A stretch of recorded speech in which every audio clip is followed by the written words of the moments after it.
قال الله تعالى جحدوا بها واستيقنتها أنفسهم.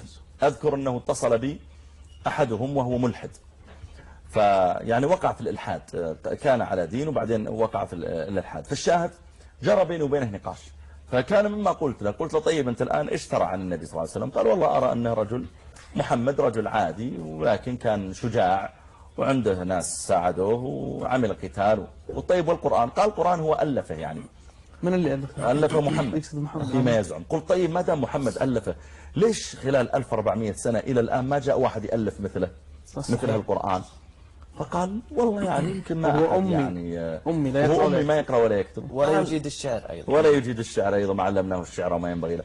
فقال يعني والله يمكن هم ما صار عندهم يعني همة لهذا. قلت وين الشعراء اللي قبل معروفين ومعلقات قريش وين؟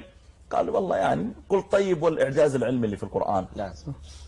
قال يعني هذه أتت صدفة. قلت يعني لما يقولوا الجبال أوتادا ويثبت أن الجبل له وتد داخل الأرض، ولما يقول ثيابا خضرا من سندس ويثبت فعلا علميا أن اللون الأخضر هو أكثر الألوان راحة للعين، ولما يتكلم عن الأجنة في بطون الأمهات ناصية كاذبة خاطئة ومركز التفكير في الناصية، إيش الكلام هذا كله صدفة؟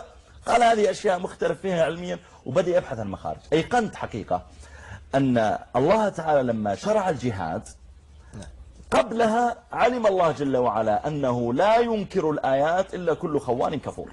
صحيح. لا ينكر الإسلام إلا رجل مكابر. إذا كان حتى فرعون قال الله تعالى وجحدوا بها واستيقنتها. فرعون يدري في داخل أن في الله.